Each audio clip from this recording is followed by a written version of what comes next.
Hi, this is Gabriel Brazil, and together with Leonardo Werner, this is the Unaima Podcast. We're going to be discussing the latest in philosophy and technology.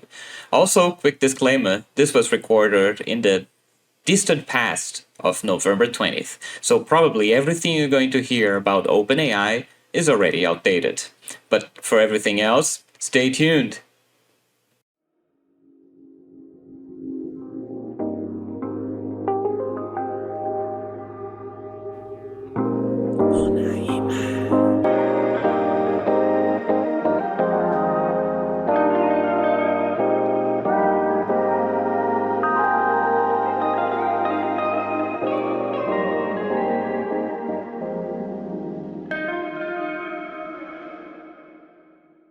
Good morning, Leonardo. How are you? And how's the world of philosophy and technology today? That's a big question. A lot of things going on. Since last week, we spoke about Humane AI, its launch, selling the product in the US, and a lot of criticisms going on so far as well regarding the issues surrounding this next interface or potentially next mainstream interface. So I think we will dive a little bit deeper in this talk now, and talk a little bit more as well about the notions of, well, what is real, what is unreal, what is going on in this crazy world of AI, with Sam Altman quitting OpenAI and rejoining or joining Microsoft. Oh my God, So guys! yeah, I think Yeah, we have a lot on our a plate. lot of topics. So this is the for now. This is our second episode or first episode if we don't count the last one. This is for the Unaima Science, Technology, and Philosophy podcast, and wow, a lot's been going on after the whole metaverse thing plateaued or fizzled out, and after years of iPhones uh, just coming every single year with just a slightly with some little differences and a spruced up camera, we thought that nothing new was on the horizon, and suddenly what came as a breath of fresh air is now a hurricane, a typhoon of news. So 1 week, it's a lifetime. And now we have all of this. And like I said, the head of OpenAI was ousted from his own company. And what this means is that now things are serious. Like when if we have drama in the feud, it means that it really becomes something that matters to everybody. Seems that everybody now Yeah. has skin in the game. So we have drama, we have excitement in the world of AI, which was a world that until 2 years ago was just for geeks and researchers, and now is it seems like something as simple as removing the head of OpenAI from the board. It feels like something that might change the course of humanity, or at least that's how the most CEOs would love to see themselves as as being that important. So, Leonardo, so what actually happened there at OpenAI, and what's going on in the field of AI for the last 15 minutes? Yeah. Well, so for those who did not follow the news, on Saturday, it was announced that the board of OpenAI actually fired Sam Altman, the one of the biggest names behind the company, the founder or co-founder, so to Yeah. speak, of OpenAI, the company behind ChatGPT, the development of ChatGPT, who was also, which was also acquired partially by or invested by Microsoft. Yeah. And the news kind of came as a big surprise to the market because Sam Altman was also and has also been a huge advocate on behalf of OpenAI, talking and giving interviews about the responsibility of OpenAI in developing an artificial intelligence that respects humanity, whatever that means, and respects and follows ethical standards. But, well, that apparently was not the case internally. There was a huge battle between interests and corporate interests regarding the path of OpenAI, because the structure of OpenAI is actually a non-for-profit organization. But because it's backed up by Microsoft, which is a for-profit organization, there was kind of a fight between, is OpenAI, the mission of OpenAI is to generate profits, and that therefore, what are the strategies that we have to take to generate more profit? Or is OpenAI going to take a path that is not focused primarily in generating profits, but actually primarily in benefiting humanity? So Sam Altman internally with the other co-founder, Ilya, who is the chief scientist of OpenAI, and who actually defends a much more precautionary development of artificial intelligence,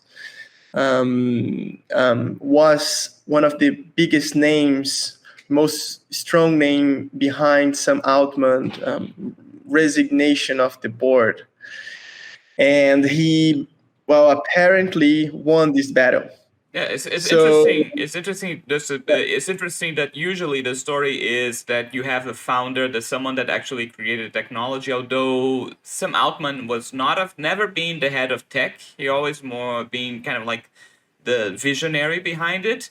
And it seems like he was not the one pushing for a more aggressive profit making, but he was moving into dangerous fields. He was making decisions by himself that was deemed dangerous to the board. And apparently there being talks that it might have a lot to do with the kind of data he's been using to feed ChatGPT-4, which was not clear for all members of the boards. And it seems as well that even the American government and very, very high players were starting to get concerned about the kind of data that was being fed to ChatGPT in order for them to release the GPT-4. And that made people uneasy. But I don't know how would that change, because he was not the tech mind behind it, right? And now the chief technology officer is now the head of OpenAI. Is the president or the head of the board? Something like that. So actually, I think I saw a few minutes ago before we joined that there is the CEO of the former CEO of Twitch is now going to lead OpenAI. But the thing is that the chief scientist, which is this guy Ilya, he still remains in his position and is part of the board, but is not going to step in as the CEO. But the big also surprising news is that Sam Altman is not fully out of OpenAI, right? The CEO of Microsoft, I think there was a proposal to Sam Altman to rejoin or to join Microsoft AI lead researching team. So, I mean, he, of course, is within the ecosystem of OpenAI still. And it's very hard. I mean, a guy like Sam Altman it's very hard to get rid of this guy, because how many powerful relationships and connections and things that he might do if he also quits fully. It's who can actually say that, well, maybe some Altman quits and then open another company that Yeah. is focused on GPT. So Well, of course, I don't think he'll be spending the next month updating his LinkedIn and writing cover letters, right? no, of course not. Yeah. But I mean, of course, these details are um, just part of a huge and very complex issue, and that has many different views and of course characteristics, because we're talking about one of the most powerful organizations that is leading the development of artificial intelligence in the Yeah. world. So the amount of power that those board members have and those executives have in terms of how they want to lead the company, then I mean, and how their decisions can affect the world, it's huge.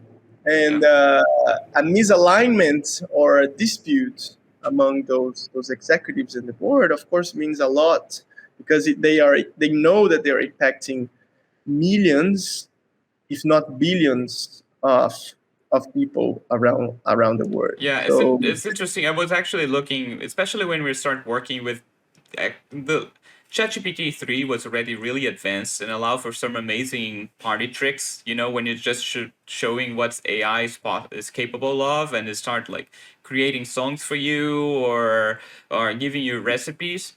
But going beyond ChatGPT 4, things start getting much serious beyond the kind of usual uses that most users, those people that, oh, the what, how many? I think they have like 10 million users already. The thing is now is that ChatGPT 4 is driving the code behind the a new generation of software. You can actually use natural language. People are starting to talk and use AI to create new programs. I've seen this. This is huge. This is a revolutionary. People are expecting for the next couple of weeks, if not so years, to have an explosion of new uses for software because of the way that AI allows the backbone of technology to recreate. So it goes much deeper than just giving you an output. People are using this technology to create the structures and the systems behind a new generation of software. I know that a lot of software engineers might be squeamish and they say that that's not really like this. But the truth is, it is. It is a new way of creating technology that ChatGPT is allowing us. So it's more than an interface or a computer language. It's literally a new way in which technology and information and creation and creativity works. And of yeah, course, that will attract the attention of major power players. This is already beyond a geopolitical issue as well. So that's the yeah, moment you see people, the reshuffling of the board, sometimes literally the board. So, but yeah, still, exactly. there's a lot that people don't know behind the actual reasons why they would oust the spokesperson. I think it came completely out of the blue, as if someone really came and said, "Pull the plug on Altman. That's enough," because removing someone, and he was not seen as a liability for most other companies and for people around in the AI ecosystem. He was not like Elon Musk, I would say, that would be often tweeting some awful things on. Oh, sorry, not tweeting, Xing. Did Yeah. people really figure out what you do when you push something on X? Is it Xing? Are you Xing something? Are you what exiting? Exiting, yeah, he was exiting Yeah, a bunch of I don't know. nonsense, but that Tweeting, was yeah, that was not the case here. So it seems that, which actually shows that there might be some really high level discussion happening regarding this feud, and a lot of and interesting enough, I believe there is a very deep ethical discussion happening on these boards as well, which is new. It's not they're discussing that the new hardware is going to be pink or blue, or if it's spending too much money on some vanity project. I think there's some deep ethical discussions happening on these Yeah. boards. Um, Yeah. and what And I what mean, what kind of discussions might be happening on this right now? I think I think before even the ethical discussions, which for sure it's going on a lot, and there OpenAI is suffering, I would say, a lot of pressure, and a lot of academics and researchers and public policy makers. They, well, for sure, are demanding answers and demanding transparency, and the company knows about it.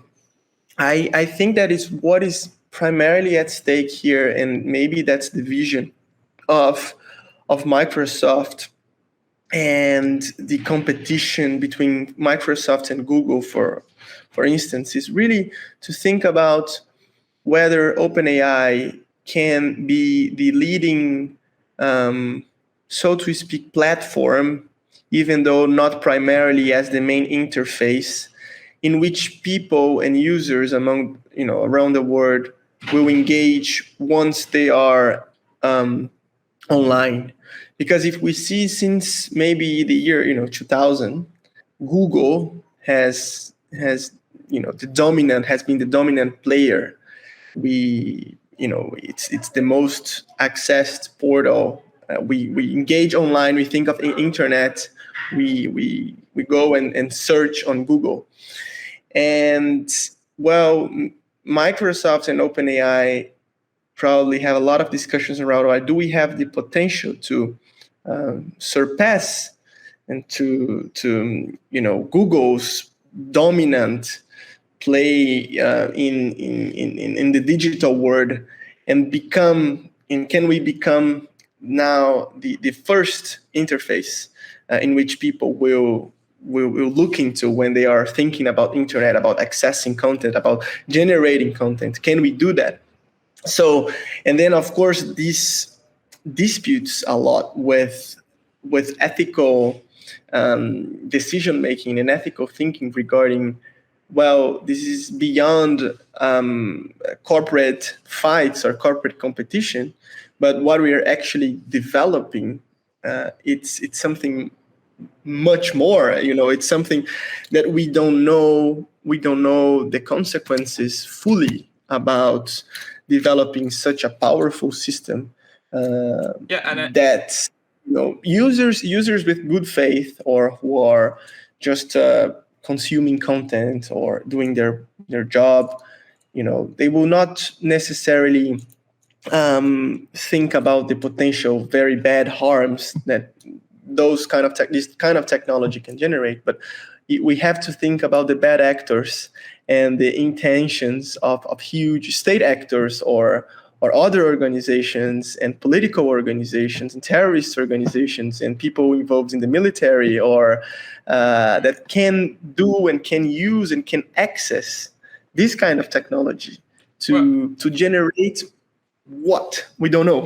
Well, I'd love to So imagine that the ethical discussions are also about thinking about humanity in a good faith, but knowing corporate culture is also they are afraid of backlash and liabilities. That's one of the reasons why Google are being slow to release most of their AI technologies, because they understand that once this technology is out there, it's kind of hard to control, and they don't want to be the ones responsible. But especially because Google don't have to be. Google is still the leader in the market. They are sitting on top of huge amounts of data, which is like sitting on oil. It's like being a Saudi Arabia of data. So Google, I have this feeling that Google is actually controlling the release of AI, or trying to postpone it as much as possible, because Google knows it has the reserves, the data reserves necessarily to feed AI agents. And apparently, one of the big issues that in order for OpenAI and now Microsoft, because Microsoft had big stakes on OpenAI, to in order for OpenAI to develop ChatGPT 4 and ChatGPT 3, but especially ChatGPT 4, it had to look for more data, and data that's not owned by Google. So there are discussions on where did it get its data, right? What are the limits, and how this data is being vetted. But of course, and now companies, especially apparently Microsoft, uh, might be actually the ones behind saying maybe Altman shouldn't be there, but Microsoft still wants to have Altman under its wings. Again, these people don't sit at home updating their LinkedIn's. But there is an ethical discussion, but there's also a survival one, right? These major corporations know that as this AI might really become a huge liability, but it's out there. There's no coming back, and I think they're fighting to figure out how to control it and who's going to control it. Yeah. And Google is in a position that if they didn't do anything and nothing changed in the internet, it would be perfect for them. I mean, everyone that ever used Gmail for the last 20 years, know that they're not really keen on big changes. So, Exactly. it is. So that's where the new players, OpenAI, it's funny. We're talking about OpenAI as if it's one of these huge mega companies, but OpenAI is only a few years old in its current formation. And it's amazing to see how much it grew. But yeah. The thing, and then maybe I will bring the conversation to this, maybe a philosophical point of view, which is this matter of control, right? It is this issue of control. There is a famous, or a rather infamous philosopher called Martin Heidegger. And, perhaps one of the biggest, most influential names in philosophy of the 20th century. And he, in the 50s, wrote or have an article, he has an article called The Question Concerning Technology, in which he talks and delves into what is technology, and what is our relationship to it. And of course, I'm gonna explain or summarize the text here. I actually invite the people to read it, or at least to watch some YouTube videos regarding the text, which is it's a very nice one to watch it and to see and to know about it. But he talks about our relationship towards technology. How is our relationship, and why it is important to question or to ask the essence of technology. And we see technology as an instrumental, as an instrumental thing that is there, in which we can use to reach something else, right? For our sake. And the thing is that the more we want to control technology, or if we want to fully deny technology, let's say, I don't want to get involved into this AI discussion. I don't want to, this neo-Luddite kind of approach to technology. I refuse everything that is new out there, or I want to engage fully with it, and I want to master these tools. I want to control these tools. None of these approaches for Heidegger allows us to build a free relationship to technology. And it's very funny, because well, funny in a curious or interesting sense, Yeah. because he talks about how much dependence and how we have developed towards technological tools, Hmm. um, and how those technological tools, they shape and they inframe, or they frame our reality.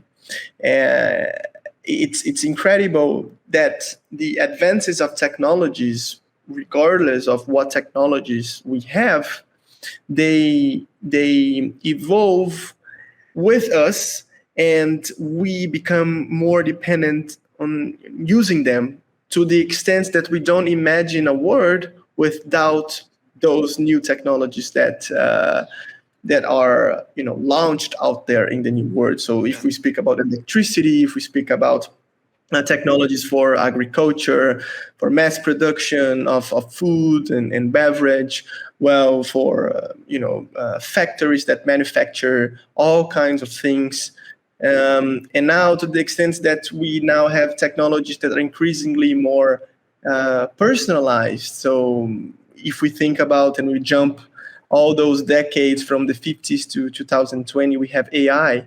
Now it's suddenly very weird to think, okay, can we imagine a world without people using artificial intelligence as a co-pilot, like Yeah. Microsoft says, to Hmm. do everything that they now have to do Yeah. without it? No, like it's maybe unbearable or unthinkable of new generations to say, why would I waste so much of my energy Yeah. to think about something without the assistance and the help of AI? Yeah. And It's, doing it's interesting you say that because I've been giving some lectures on the use of AI in the classroom. And apparently, although 90% of Brazilian teachers don't use AI, a lot of their students do. And people expect, oh, are they using this to just answer their assignment questions? But the truth is, they're actually using it to code. They are using it to create. And there is a new generation now, like you just said, that thinks would be completely preposterous, to create anything without having the AI next to you. It's not that they are asking the AI to do the work for them, but how they would start asking themselves, how would you code? How would you create anything? Or not only code, write a book, write a song, without at least having an AI to help you through some process or to give you some options. And but this shift is happening really, really fast. And I believe this yeah, is actually really new to have AI as an author, a co author, not only a co pilot, but AI as a co pilot. And yeah, back to the question of Heidegger is that this I believe, like you said, I believe this is not a discussion just for those who want to ignore technology or for those who are in control of technology. It becomes something bigger because it's just there. It's in the air, like electricity is. yeah.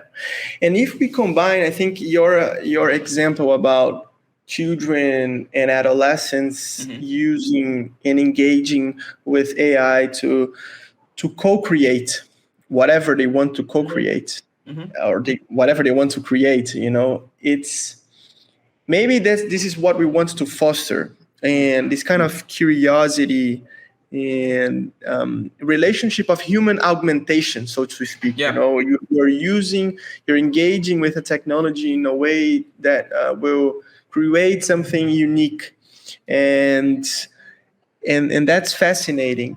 But what kind of worries me and maybe some of other researchers is Mm-hmm. that we cannot separate the development of AI and those tools with, and I don't want to sound like a communist here, Mm-hmm. but with the capitalism system in which those technologies evolve and they develop. And the example is that what I want to say is that um, maybe the primary goals of children and adolescents and researchers and artists, which are to maybe engage with AI technologies to create something new and to actually provoke criticisms or provoke reflections among people, or to create entirely new things, they run the risk of not succeeding, at least at the mainstream level, because what are the corporate interests behind those tools, and how they want to actually they want to sell those products, or how they want to make it profitable in all senses. So that's, if we take a look, for instance, just a recent example that I can think of Instagram, which was co-founded by three. There was one Brazilian as a co-founder, but there was, they were photographers, and the ultimate goal was to develop a social network for photographers. And then once we have a big tech stepping in, getting the social network, and pretty much transforming fully the entire business goal and the entire business structure to make it as actually a platform for people to consume more, and instead of to produce artistic content and to share their own art and their own ideas with the world. So this is kind of, we're reaching a new level with AI that mayhaps it will turn into something that can generate mainstream content for consumerism purely. And we will have those little niches around there of people co-creating things and developing their own communities. What is your view on it? I think this is not just a question. The dangers of how AI is used is not just a question of being left or right, or just like the blame it on capitalism kind of issue. I think it's blame it on power and the power structure that we're in. Of course, if we were on a system that was not capitalist, the powers that be on that unforeseen system or whatnot, they would probably use AI to order to control, or to as a tool, as a powerful tool to understand, to mold society towards its own goals, of the system's goals, right? Beyond, even if that's not the best for the planet or for its populace. It's interesting you say that about actually your being relying on technology. I think there's no coming back. It's the price that we pay to evolve. And it's funny that the moment that we've been using more and more technology, and now we have technology as co-creators, now technology through AI becoming even content creators and not just content spreaders. It seems that it broke the dam on what a lot of people imagine to be the last safe space for humanity. Oh, there's something machines will never do. They will never create art. They would never write a book. And I do believe that that's not true. And actually, it wasn't true before, right? The way even music and books and histories were told changed because of technology as well, right? The moment we created the written word, or capacity to verbally explain things, of course, it probably took a dive. You can ask any Greek philosopher about all the horrible things that books brought to human knowledge, right? It's funny, they one of the criticisms of the written word was that now information, which used to be something that would grow inside you and then come out, is now something that you just have to stuck inside your head. It's become something that's coming out inwards towards you more and more and more. And they thought that would be the end of human intelligence, because the idea of being someone that was intelligent was really pay attention to the world around you and then being able to speak a new view of reality. And now we are on the cusps of seeing the real revolution, that the digital, the old digital revolution was more than turning our data into digital zeros and ones.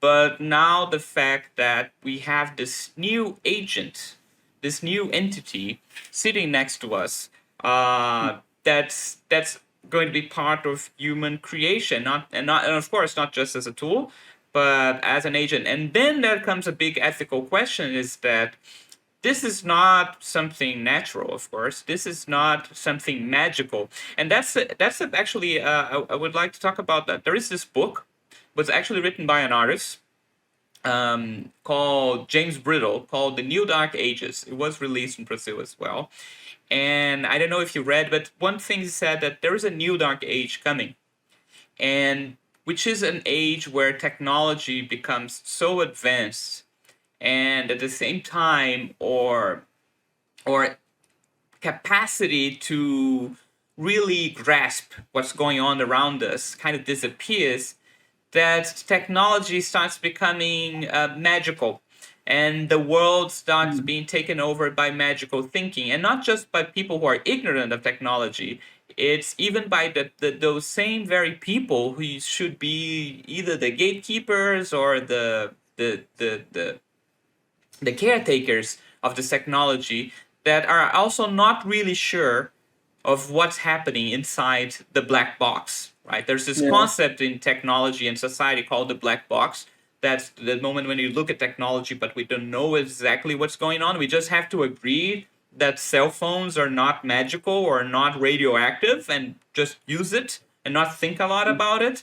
Yeah. And now with AI, we have these entities creating content that not even the scientists that created AI are really sure why it came with those specific answers. And again, this Yeah. is going to be more than just a new asking the AI to make horrible jokes, but is asking the AI to develop a new car engine, or the Yeah. structures of a building, or a new or how new medicines should Yeah. behave. And I didn't know about this book nor the author, Mm-hmm. but it reminds me of um, Harari's book Mm. of Como Oh, Deus, yeah.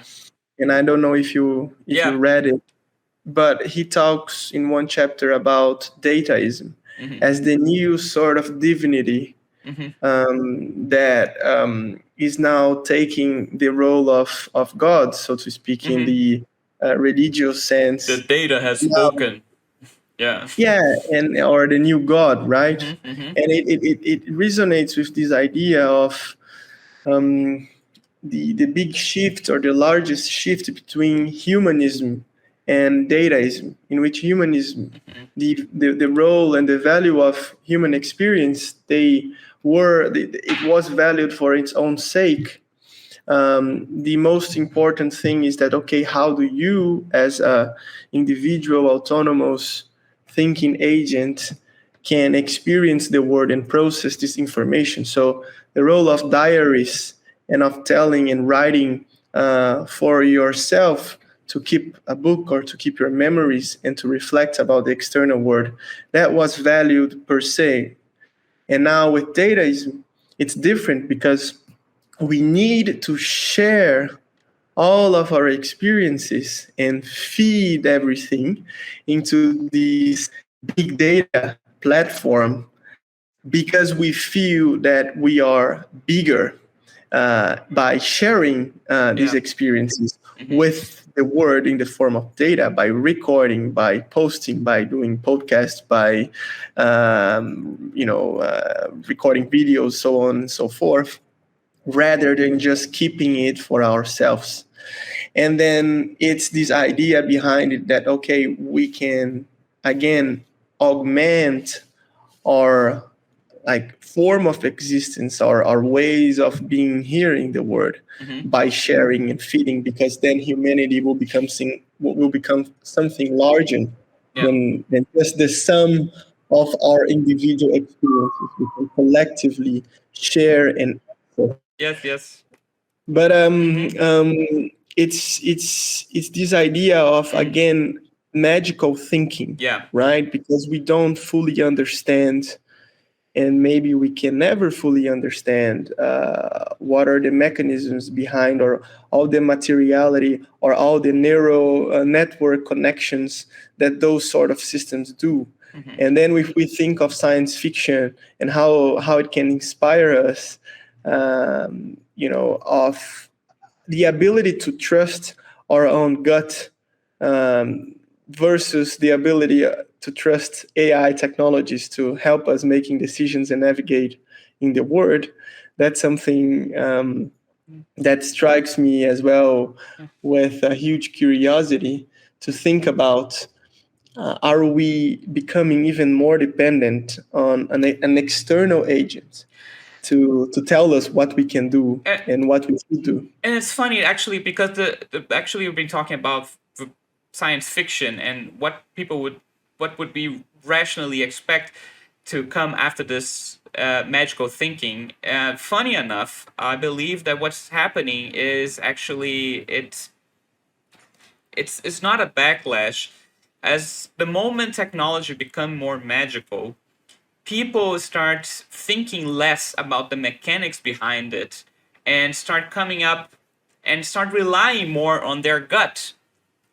But what they don't know is that their gut feeling is already part of the structure that was created by technology.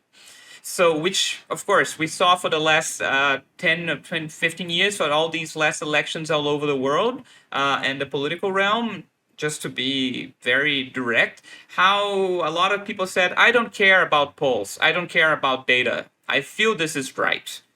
Right? Oh, but I don't care about science. I don't care what you experts say. I feel that this is what I feel.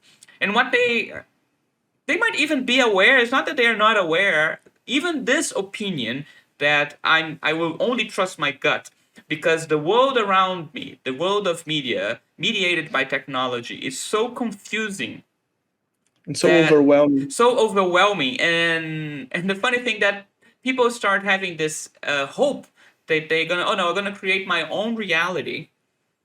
But the matter of fact is the world of technology around you is already aware, is already part of you creating bubbles, right? Yeah. It's actually what feeds a lot of these algorithms, these systems, is because they understand that people just want to be surrounded by other people with their own opinions, and feeds this and is fed by this.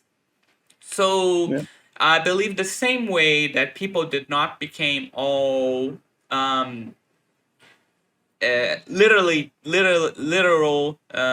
geniuses because of the internet, because there was this utopian view of the internet in the early 90s that they thought, well, the moment the world has access to All all the knowledge. data, all knowledge, that we would there would be the end of racism, there would be end of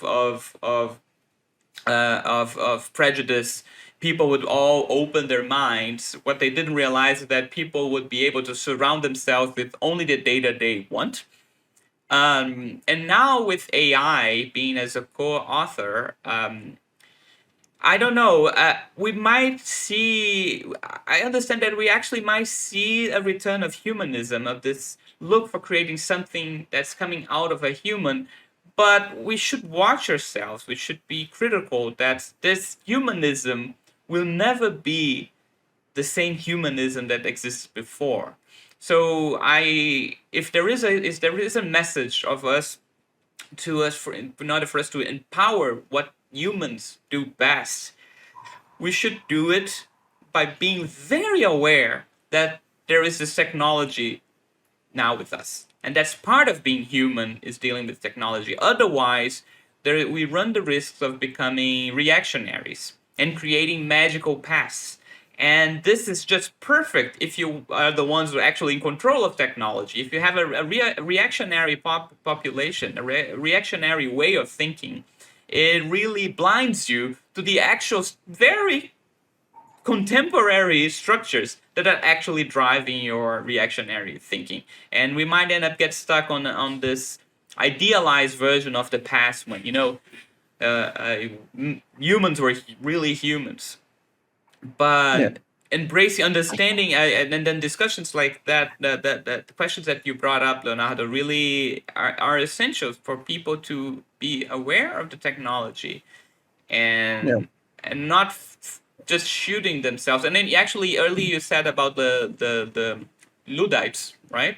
This Yeah. movement. There's been reframing, a new understanding of what they talk, because it became this very simplified. The Luddites were this organization, especially workers, that by the beginning, by the early industrial revolution, they would destroy factories.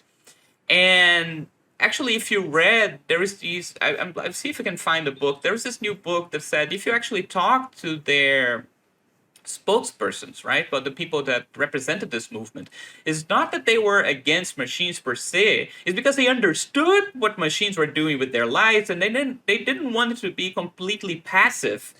towards Or the dehumanized. Yeah. dehumanize and become passive, and just blindly accept this new technology. But not Yeah. that because they wanted to come back to a moment that there was no technology at all. Yeah. So And it's it's funny because it reminds me of a sentence. I don't know. I forgot the name. The guy who actually said it, but it's that the risk of the development of technology is not so much that technology will become very similar to humans, Mhm. but the other way around, right? Mhm. The thing that humans will be much more like machines or thinking like machines.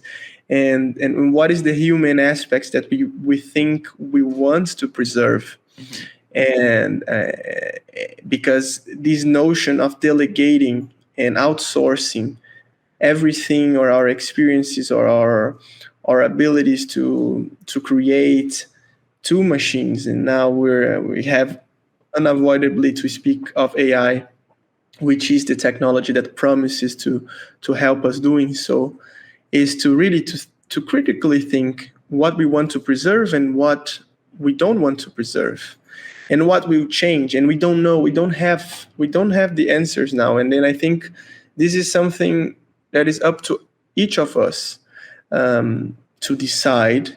But of course, there is this urgency to develop media literacy and computer literacy at schools and in universities, because their entire role and goal of education, of knowledge transfer, is already obsolete. So how can we critically think and critically engage with this, instead of just feeding Yeah. the big data unreflectively and in a very passive way?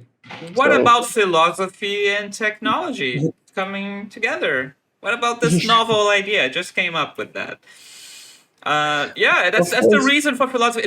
It's funny you said that. I was talking to a friend of mine. He's an engineer and a software developer, and I talked about, well, just I've been currently organizing this podcast and meeting people that are studied philosophy of technology, and he laughed. I was like, oh, they came up with a philosophy of technology. What did they talk about? If code like the Kants or whatnot? And it's funny because we still have this idea.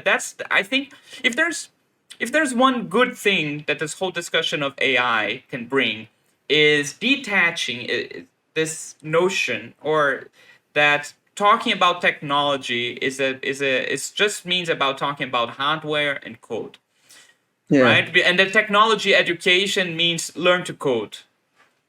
you just learn. You Learn just to learn code. how to Learn to get. code. You Yeah, just learn how to do things. Yeah, yeah. Oh, I exactly. know JavaScript. I know all the.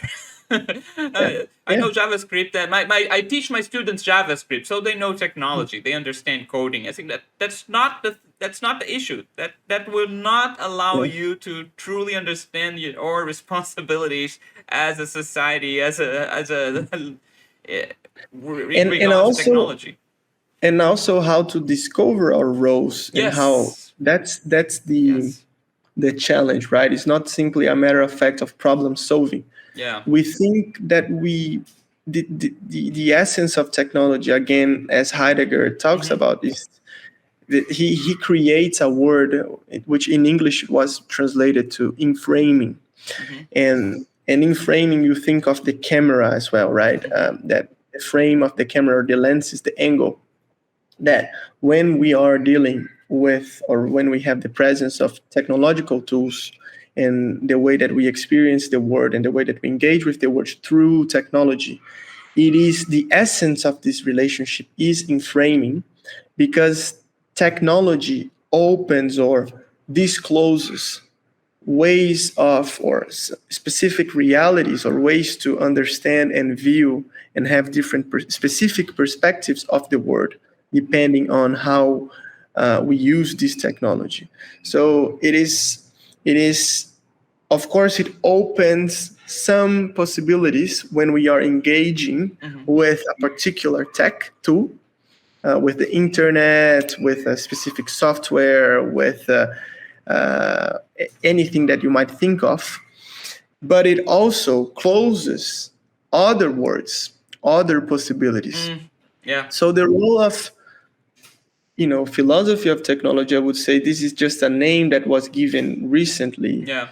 But we had already many authors and thinkers that were talking about tech in a philosophical way, because they wanted to bring this kind of perspective from the outside, if this is possible, to think of the impact that technologies have on society and on us. And it was just a matter of closeness, because before we were talking about machines and factories and the landscape, how technology completely shaped our landscapes that were primarily natural. Then we became fully, urban landscapes. Yes.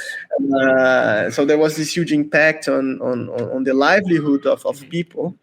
And now we are simply shifting or bringing the discussion closer to us, because it's now affecting our subjectives and our internal feelings, or the way that we think, in a much more persuasive way, when we're talking about AI and our decisions, the role of AI and those emerging technologies in our decision making ability. So that's the thing that I think, in my opinion, we should be fostering and discussing even more. Not to think in a technical way, technology on a technical way purely, but also think in a more humanistic way, how we want to engage, and what's the impact of those tools in our lives, because we don't have, and maybe perhaps a final reflection that I would like to bring is, again, coming back to Heidegger, which maybe you already by now discovered that I like very much.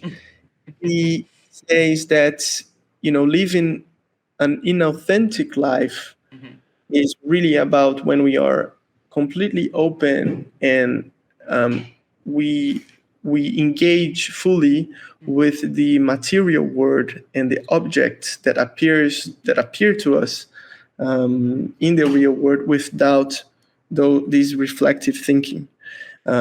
It's when we use and we engage with objects and other subjects with this instrumental way of thinking, as means to ends. We see something always as a means to reach a specific end. And he invites all of us to really think authentically, which is to reflect about our own automatic and kind of unconscious decisions, or ways of dealing and of treating others, and of engaging with specific materials, with specific technologies. This is what he calls living authentically, to discover your own way of doing things. And with this overwhelming world of media and information and tech tools, I think it's very urgent that we think more authentically about the impact of those tools in our lives. Yeah. Well, one good way to start really for us to bring authenticity back to our lives, instead of just being a show off, which is actually the new philosophy and the new goal of humanity, is to watch and for us to keep doing these amazing podcasts. Yeah. And luckily there's gonna be a third episode, even though not even the first episode was officially released. I don't know exactly when this one is going to be released. But a good way for us to start thinking about technology is for us to discuss it. Yeah. And if we have listeners or viewers, which we still don't have any besides the both of us or anyone around us, we are really inviting everybody to have this discussion on on some way, on some platform that we are still organizing. But again, Leonardo, Werner, thank you very much. This is for another wonderful discussion that went completely sidetracked from what we discussed, but from what we planned, but still end up being very interesting And natural. and natural, which was exactly what we're looking for. Authentic. Yeah. We were living our authentic selves right here, right? Yeah. We will not letting any machines guide us. We just go with the flow. Okay, Leonardo, thank you very much. And this is it. This is the for now. It's just the Unaima podcast until we change. Yep. All right. All right. Thank you. Thank you. Until the next one. See you next week. Bye bye.